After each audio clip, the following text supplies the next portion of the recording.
tribes without history. Is it possible that we could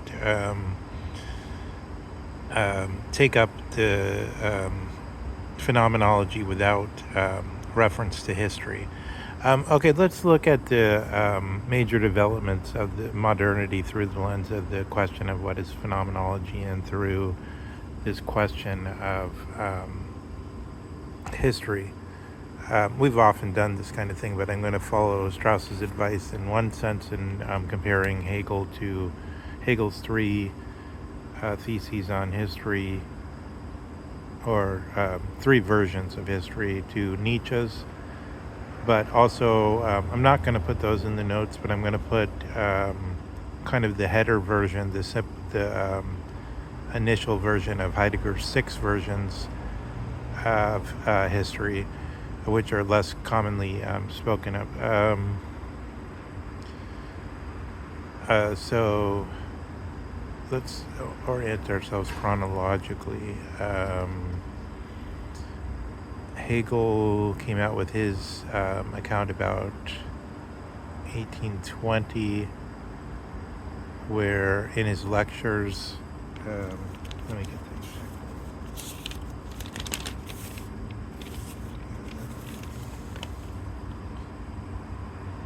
The philosophy der Geschichte, or Lesson über die Philosophie der Geschichte. So the ursprüngliche Geschichte, original history, reflektionierende Geschichte, reflective history, and philosophische Geschichte, philosophical history, are all in the lectures. Strauss has commented that Hegel was, I suppose, a little bit like Zizek, very adroit at knowing the difference between his audiences and what he could say in writing and what he could say in lectures. Zizek also distinguishes from what he can say in popular newscast type presentations and what he can say to students in philosophy. And in the lectures, he's more clear about what he's doing, is Strauss's point.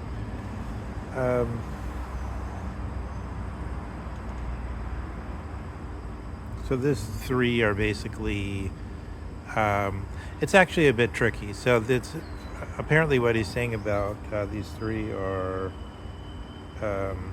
that it's eyewitness, but it's not. But that's what's often said. I'm not sure if that's quite what's meant by Hegel. Is what he's saying is that you participated in that time, in that in that time which has become part of the attempt to solve the problem of how, on the whole, we're, how should that be said? Sort of subsuming everything that is under, subsuming our immediate perception under the T or the what, or some kind of prior organization. So, okay, let's stop here for a second. Hegel is faced with this problem that Kant has come out with the a priori, and the a priori more or less corresponds to consciousness. Its attempt to say what the content of consciousness is, and therefore what induction is, or what the apagogy is, because it says this is what happens in every test, or experience means, if you kind of explicate it, means testing the thing. Have you tested that? You have experience with it. Yes, they know how to make coffee. I've tested this machine in the past. What happens with every experience is what's in question, but connected to the assumption that consciousness is first to be criticized under its old notion of the highest transcendental, or of the thing that is always, the sky covers a lot of area, and a lot of times if we're outside there's a sky, but we could also be indoors. What is it that's there? If we're indoors, they're still higher and lower. What are the things that accompany every experience? And so then consciousness is said to be one of those already from antiquity, but it's understood very vaguely. And it corresponds to this Aristotelian sort of vague sense of the ousia as being said in many ways and covering a lot of things. But this a priori version that gives it a content with special respect to a kind of empiricism in a way. I think Kant he's both empirical and ideal. He just tries to combine. He just says, okay, we have Hume on one side, Rousseau on the other, let's combine them. He's both. Well, he's a realist in the sense of Cartesian extended substance. He's idealist in the sense of Cartesian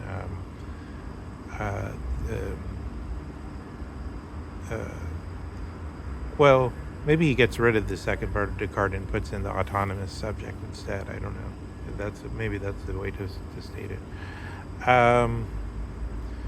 So from within this, Hegel has to try to work out this way to dispense with the problem of intuition. So then you see that for people that are interested in studying it in a scholarly way, then you have to see that he says that in the beginning of the Logic, and he says we don't really know what to do with intuition anymore. Maybe it doesn't matter anymore, because the intuition only matters so long as you're trying to solve this problem about how the immediate onshowing or the I'll connect that up to the way Heidegger's work on onshowing and this Ausdrucks, which is from where we're taking his 6 versions of history. So immediacy, intuition, or I think of the best translation for this Heideggerian title is visualization and expression. But it could also be called, more in keeping with the philosophic terminology, the perception and expression.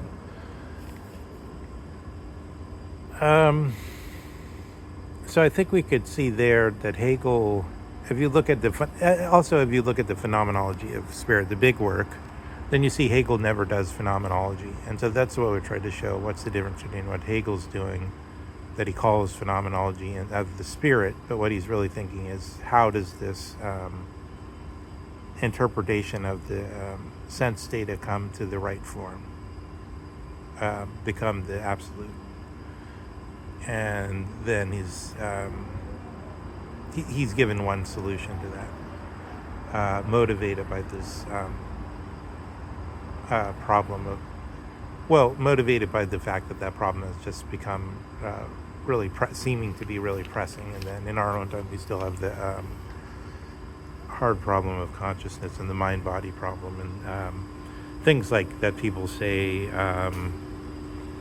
Daniel Dennett is like Zizek will say, Dennett is a little, at least he's not totally stupid, because Dennett admits that there's a problem with, once you start to say these things that Descartes was looking into about what's the sense data doing when it comes into the eye, and is there sort of somebody sitting back behind the optical loop after it goes through all kinds of transformations, like they're looking at a little TV screen or something, or is there the soul is like a gremlin running around in the brain, or something like that.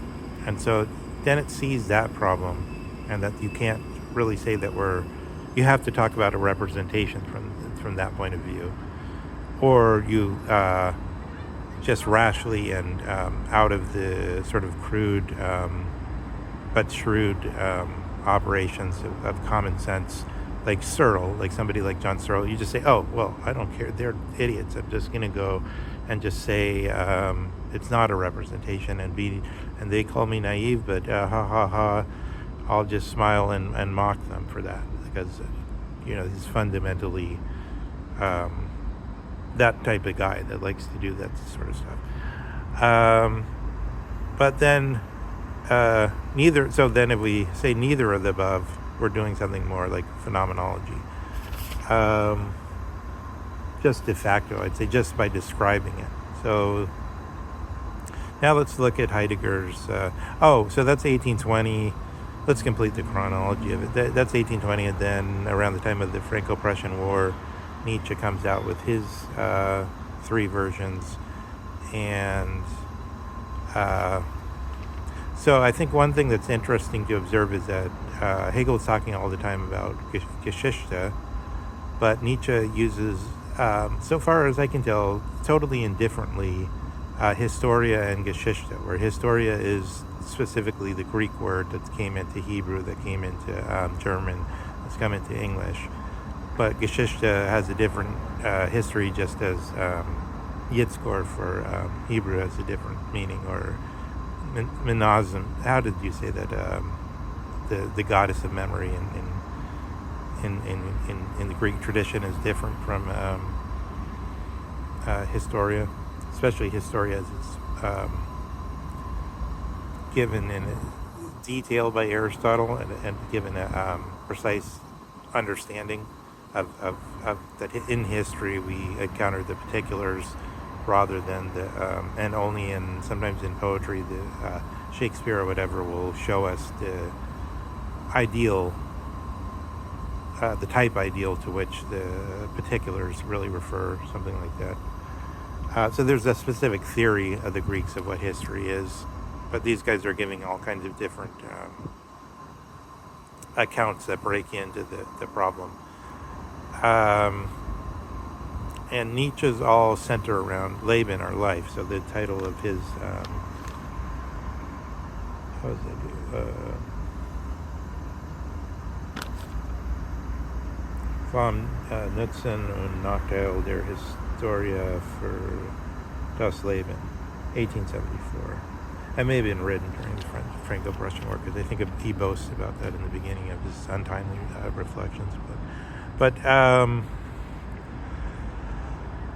so if these are all around Leben, then one thing I want to say that I want to tack on to the one of the 6 versions of Heidegger is, if we have something like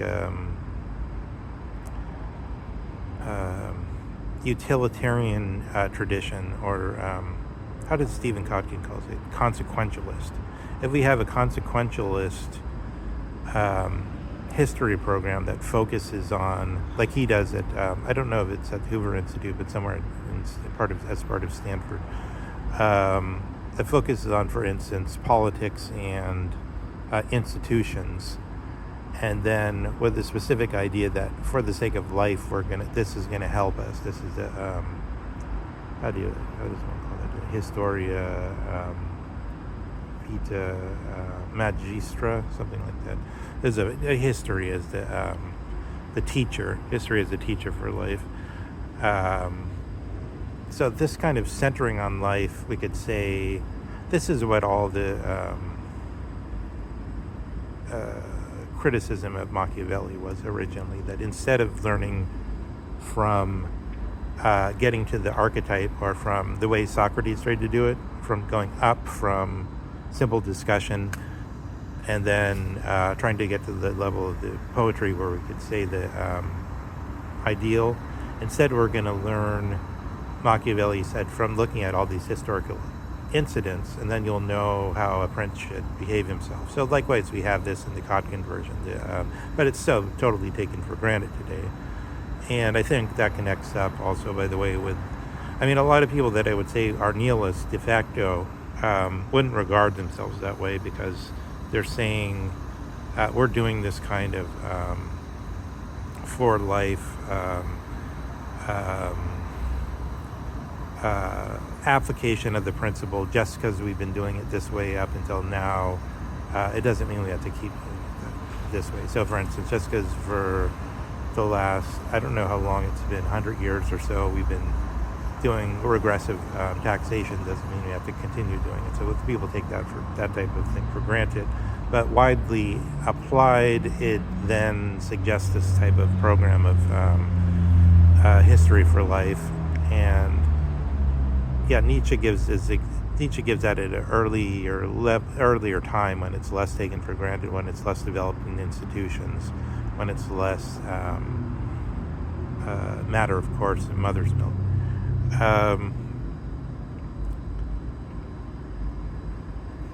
So let's look at Heidegger's six versions. I'll put them down below so they will probably be clearer than what I say. You could check against that. I'm just kind of trying to show that sort of how we could raise our heads at the gate of phenomenology properly, the way Heidegger understands it. As his way of doing it is a bit Aristotelian in the way he just kind of looks around and says, how is history being used? So he's saying, and then once he gets the materials, he's thinking, okay, we can perfect. Aristotle was thinking, once I get what people mostly mean by ordinary words, fusus, for instance, he does the analysis of that. What's the most proper meaning, Aristotle would say, and then we can go from these common doxa and through reason arrive at the truth. And then that lingered for a long time, and then people started to say, in modernity,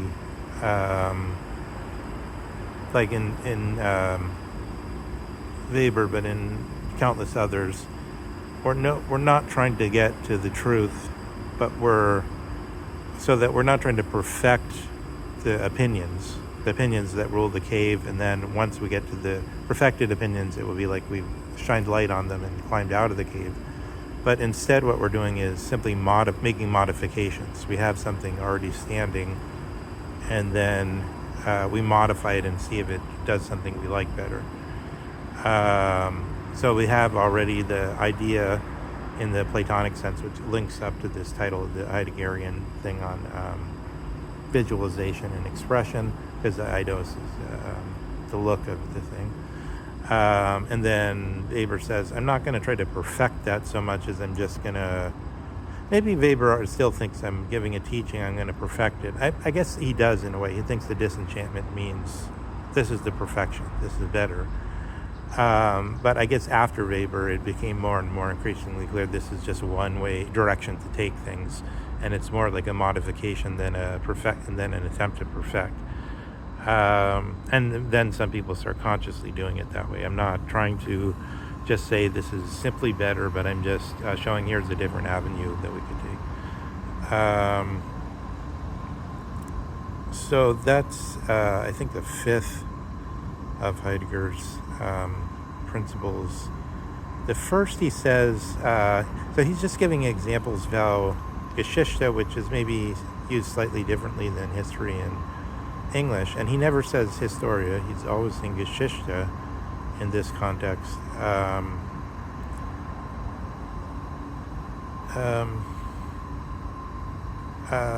How is it used? And then we're supposed to just look at that, but look at it from the point of view of daily life. So we're right, and then somebody asked us about some case of it, and how would you explain that in daily life? And that brings out more details. So for instance, that I say somebody studies history, and what I mean is not engineering, not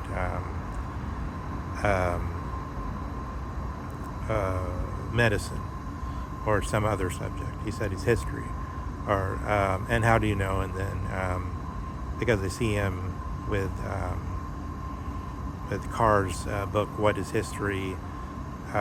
Looking at it in the Cafe Estrada, and I see him talking to the head of the history department, having a little conference, and then I say he's probably a PhD student in the history department at the hall formerly known as Bolt Hall. Or I see him talking to Wendy Brown or something, and I know she's in the department or something like that. And then, so history is then, so that partly explicates a certain way where you talking about history in daily life. It's history's academic field, and then there's people that are training themselves in this, and it's not just, and in a way they actually become historians, and this is what they're like. And that's sort of like an incident about one of them. Another way Heidegger is using the word history is he's saying, something happened to me. There was an incident, something like that. Well, tell me about it. Tell me the story of that. Tell me the sad history of that. And then they tell that. In what context do we use that, and what does history mean there? And so now we're saying things we could know directly from our own accounts, and this is what history means in some way. And then another meaning of history, which I think is, to me, the one I focus on the most, is one could say this tribe has no history. We don't mean that, as Heidegger says, factically they don't have a history, but we mean something like this. Achilles had no distinction between, he doesn't have the concept, he has no concepts. Achilles does not have the concept of the distinction between nomos and physis. So in Alameru's, in Bronze Age Pervert's thesis, he says Achilles is aware of this contrast between nomos and physis, which is true. Factically, he does talk about it, but he doesn't have the concept. He doesn't sit there and say what's the status of the distinction between nomos and physis in the cosmos in relation to existence, in relation to Odin, the creator and sustainer, who guards over the absolute potentials of things, or in a way to Dasein as somehow the issue where existence issues from, although not one who has only created this existence through being born. By the way, that's the subject I'd like to touch on later, but since we're kind of talking about birth, this space between birth and death as life, I think it's appropriate to think about that Heidegger is not doing what Nietszche is doing and focusing on life, and when he says, nor is he focusing on death. And so when he says the ownmost possibility, or the authentic possibility of Dasein, or the thing only Dasein can live, that's explicated. He explicates that by pointing to Tolstoy's Death of Ivan Ilyich. And that shows what he means. What he means is this awareness that death is coming in life, is part of life. So he's not, that's not, I think that's used in a wrong-headed way a lot of times. What he's saying is, I'm not orienting phenomenology by life, as Nietzsche did, as Stephen Cochrane does, or has the programs he seems to represent to. But he's saying rather, Dasein has as among other things, this awareness of its own most possibility is death, and it's part of Dasein. And then what he's doing is just trying to get to the Ereignis, where he just looks and sees what Dasein's doing in a way, or describes it, or something like that. So we could try to go into this issues further. I think that's enough for now.